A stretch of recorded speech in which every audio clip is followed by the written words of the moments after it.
The abandoned asylum stood at the edge of town, a looming presence that had been the source of countless rumors and ghost stories for years. The building had been closed down for decades, but the stories about the horrors that had taken place within its walls had never faded. It was said that the asylum had been a place of experimentation and torture, where the staff had used cruel methods to treat their patients. Despite the rumors, there were always a few brave souls who were drawn to the asylum's dark history.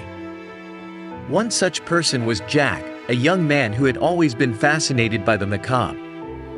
He had heard the stories about the asylum since he was a child, and now that he was an adult, he felt a strange pull towards the place. He knew it was dangerous, but he couldn't resist the temptation to explore the abandoned building. Jack waited until nightfall before he made his way to the asylum.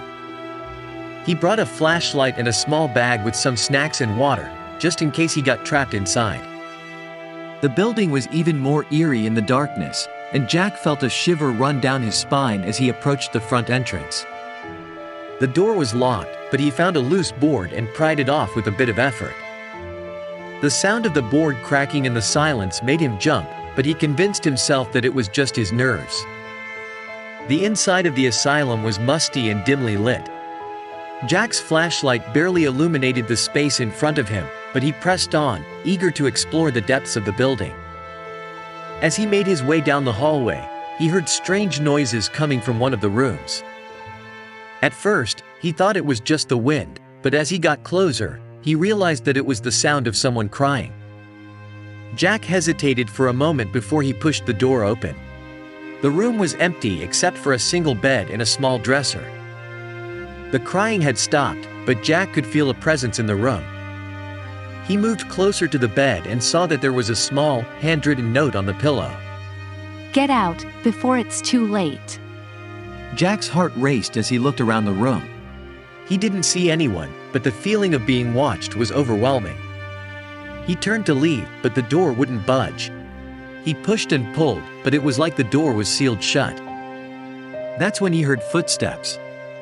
They were faint at first, but they grew louder and more urgent with each passing moment.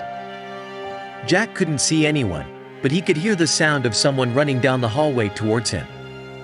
He turned to run, but his foot caught on a piece of debris and he stumbled to the ground. That's when the screaming started. It was coming from all around him, echoing off the walls of the asylum. Jack clamped his hands over his ears, but it did nothing to block out the sound. It was like the screaming was inside his head, and it was driving him to the brink of madness. Then, just as suddenly as it had started, the screaming stopped. The footsteps fade away, and the door to the room creaked open. Jack stumbled out into the hallway, gasping for air. He didn't know what had just happened, but he knew that he had to leave the asylum and never come back. As he made his way towards the exit, he heard the sound of whispers behind him. They were faint at first, but they grew louder and more urgent, and Jack could feel the hairs on the back of his neck standing up. Jack tried to ignore the whispers and focus on getting out of the asylum, but the sound was so unnerving that it was hard to ignore. The whispers seemed to be coming from all around him, and he couldn't make out what they were saying. The more he tried to ignore them, the louder they became, and soon Jack found himself running towards the exit.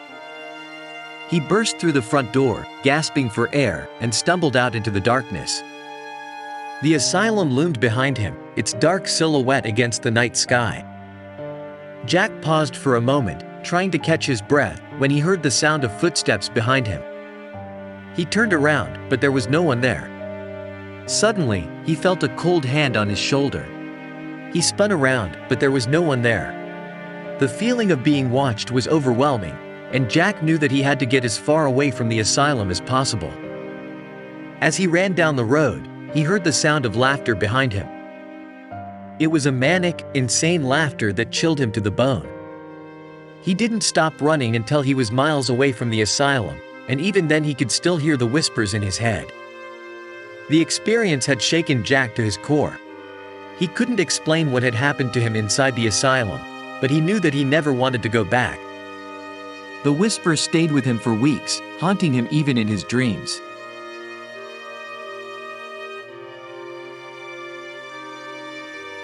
Months went by, and Jack had almost convinced himself that it had all been a figment of his imagination. But one day, he received a package in the mail. Inside was a small, handwritten note. We're waiting for you, come back soon. Jack felt a cold sweat break out on his forehead as he realized that the asylum was still calling to him. He tried to throw the note away, but it kept reappearing no matter how many times he got rid of it. In the end, Jack couldn't resist the pull of the asylum. He went back, alone, determined to find out what was really going on inside its walls. He never returned.